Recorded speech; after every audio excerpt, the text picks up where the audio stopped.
Trevor McShane here.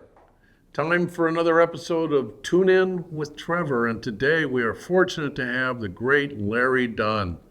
Larry, you were a member of Earth, Wind, and Fire. What was that experience like? That was great, of course. I was just telling I met Maurice when I was 15 because Philip Bailey, the falsetto guy, we had a band in Denver. And we actually opened up the show for Maurice with the older guys from Chicago.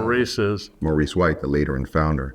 He actually was the drummer for Ramsey Lewis, and he had the vision to put a band together. So we opened up the show for them, and we knew who they were. They had 2 albums on Warner Brothers, didn't really do a lot. And then they broke up, and we broke up. And Philip came out here, and he hooked up with Maurice. They kept looking for musicians, and so they finally got the call. And I had a Fender Rhodes that I knew was stolen, and I bought it from some Hispanic brothers. And I said, you know what? It was not the suitcase one, the one with the legs.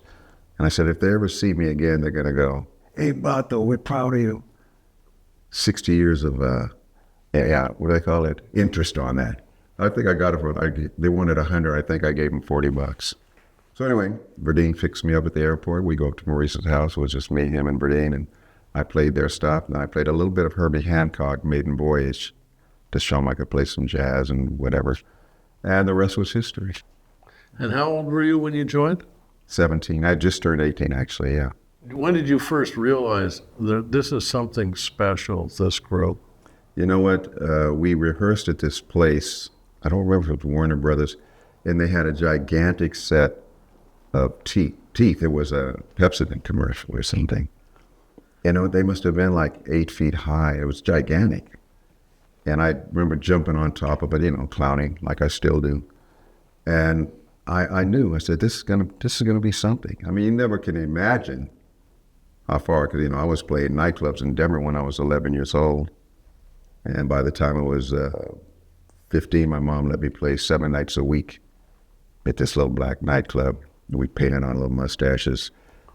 And the owners didn't care because we packed it like 7 nights a week. Sometimes you get $12, sometimes. See, man, what had happened is we done whatever. And they had a B3 organ in there, so I loved it.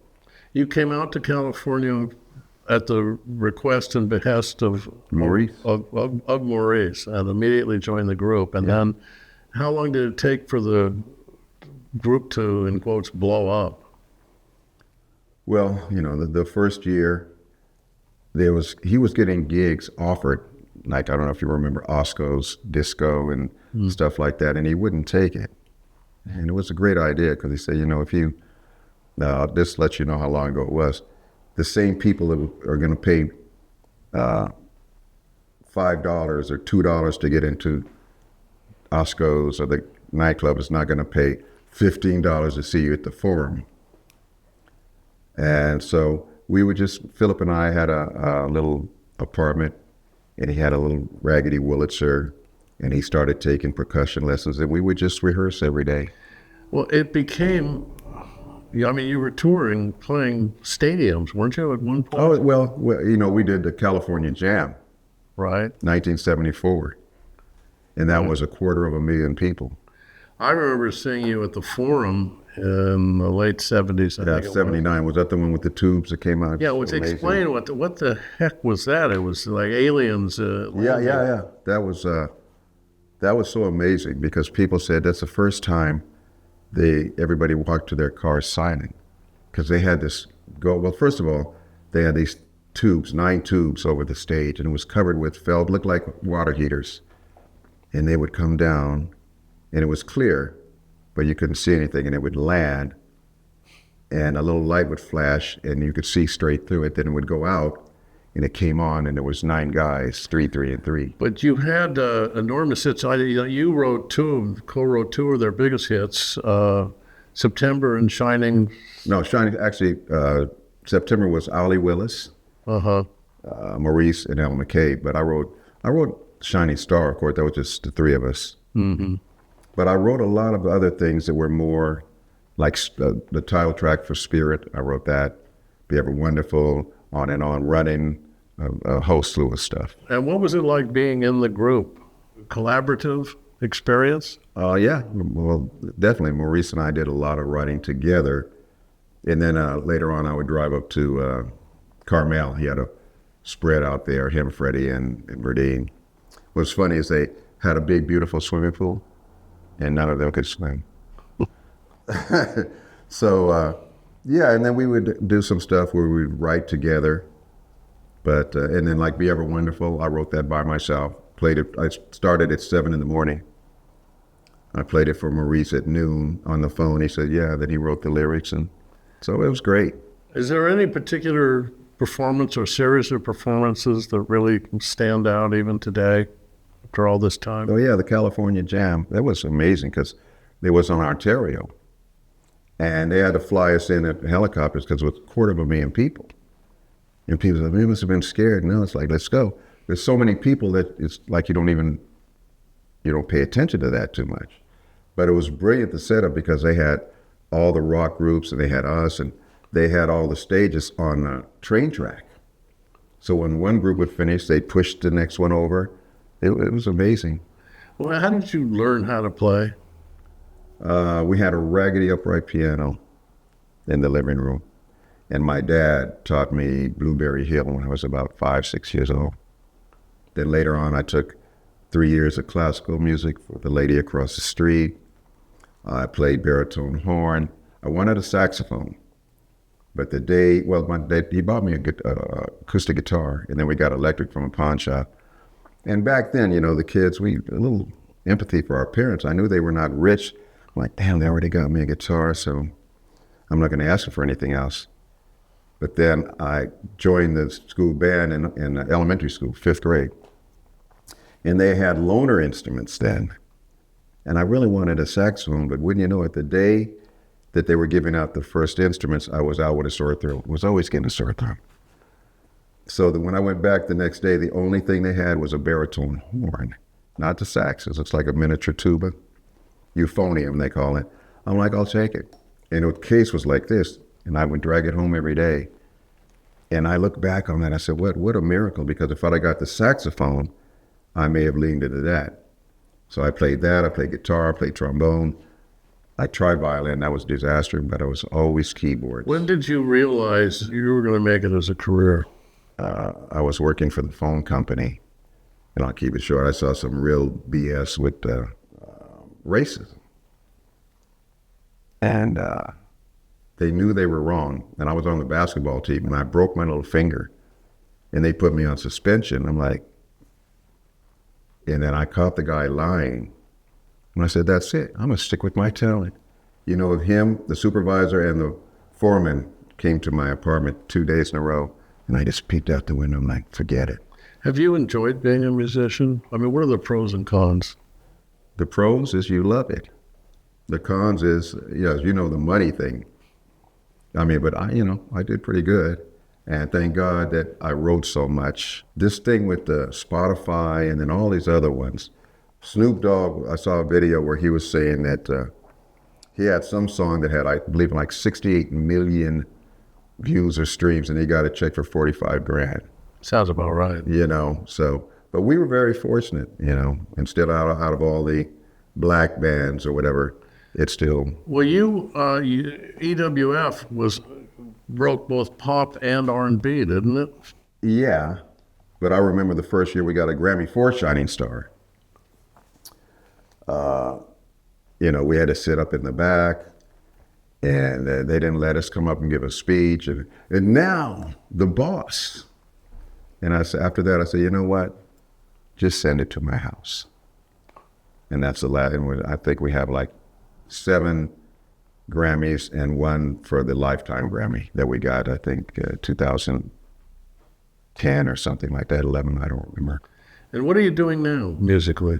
Well, in 83, Louisa and I got married. And almost immediately we started doing, with Roland Bautista, music for Japanese commercials. So much fun. I was just telling the crew here that it was so much fun because they're thinking Earth, Wind, Fire, Larry Dunn, and I produced Ramsey and Stanley Turrentine, Level 42. But we were doing everything from opera to hip-hop, jazz, and It was a ball. I loved him. And then in '92, I did my first solo album, Larry Dunn Orchestra, Lover Silhouette. Then we put the band together, did another one, and we did some touring. You came to one of the shows, 13 Pieces. I would say it's very jazzy, but pop too. Oh, yeah, because, Maurice, well, like I said, was the drummer for Ramsey Lewis Trio.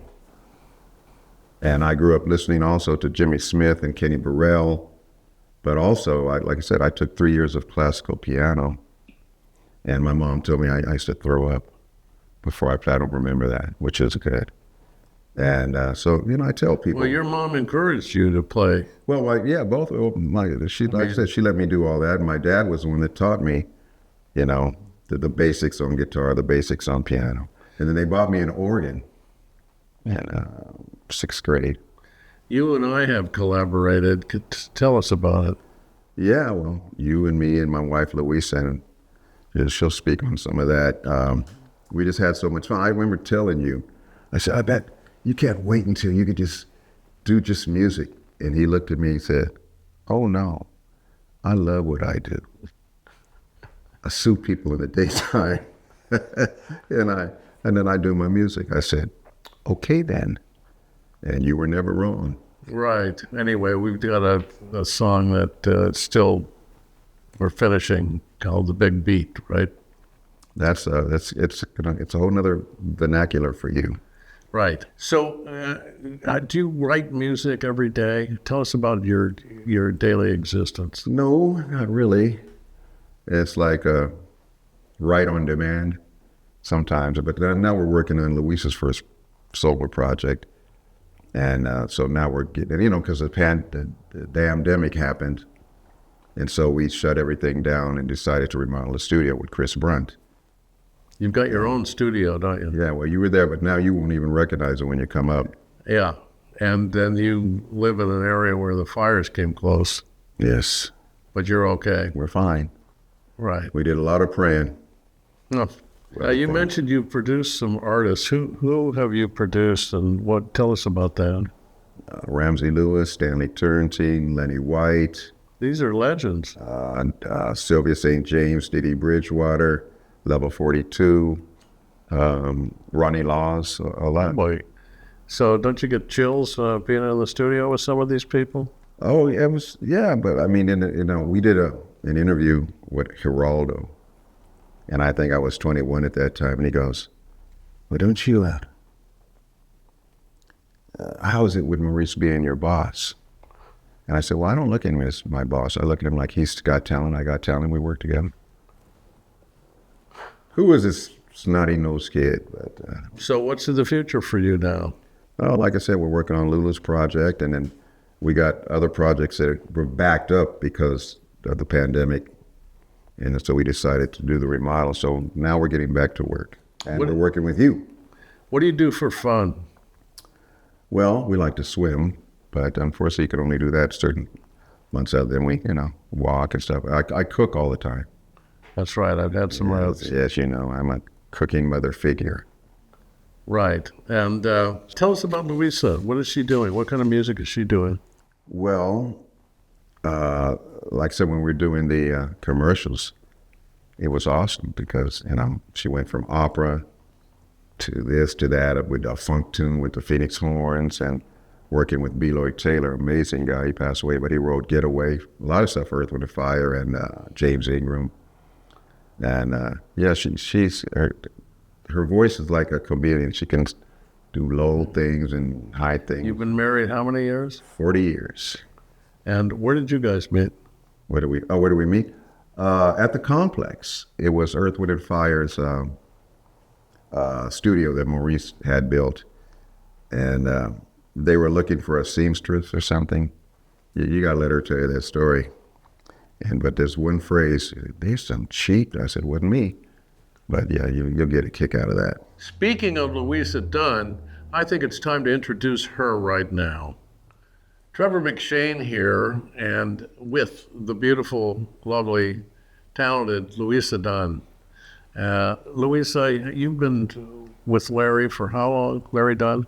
40 years, 40 years. And now you are making music with him, is that right? Well, I've been making music with him since '83, and it's been such a blessing. You know, I say he's my mentor. So tell us what you're doing with him right now. You're making an album? Yes, I'm making my own album, but you know what? The fun part that we've been working with you, with McShane in the house. Oh, yeah, aren't you sweet to say that? Yeah, how's that coming along? Oh, it's coming along beautiful. Your music is like a picture on a canvas. It's like when I listen to the stories, you're so poetic. And let me just say this about Trevor. When he writes, boy, does he go in deep. And when we do the music at our studio, he's like, we're doing the recording and he's doing like 3 more songs. I'm going, oh my gosh, his mind doesn't stop. It just keeps going, but he's so creative and such a beautiful spirit and so talented. And we so greatly appreciate the fact that we are so honored to work with him. Oh. So honored. Oh, you're way too kind. So tell me about the creative process with you and Larry. How does it work? How do you do this? Well, sometimes we go to a piano and or I start singing a melody. And so it goes either or. I say, okay, I have this melody, and he'll come up with the chords. And then we take it from there. And then I just mock melody. And then later on, after we write out the concept of the whole, of the whole melody when it comes to the format of the song, from verse to a B section or to a bridge or whatever, we'll bring it all together. And then later on, I'll write the lyrics. Is there any particular experience that stands out in your musical career that you're particularly proud of or think about? Performing, writing? Oh my gosh. There's been so many instances where I've gotten to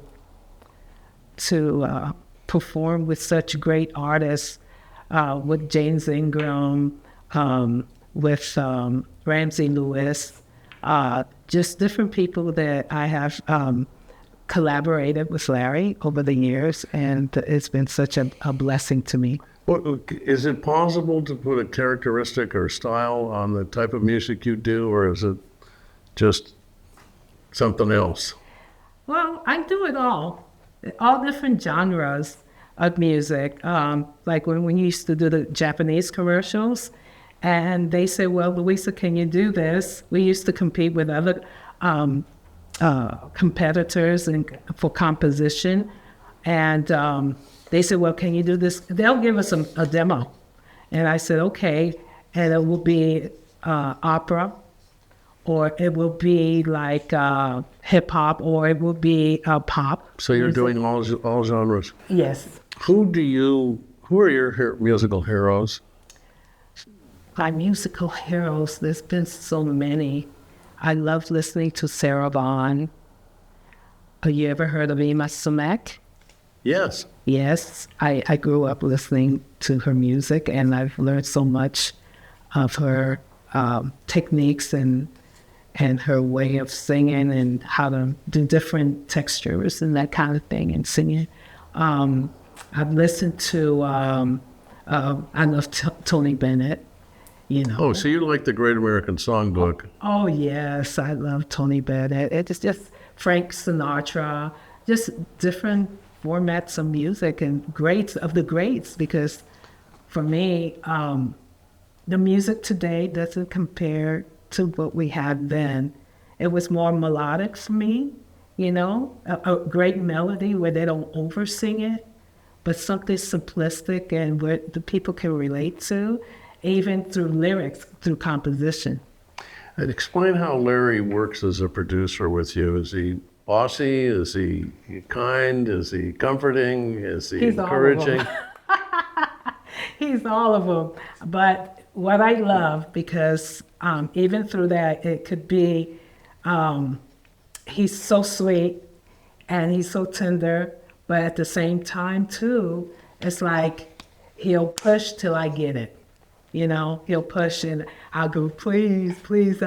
And sometimes my mind, I get that mental, you know, the blockage thing.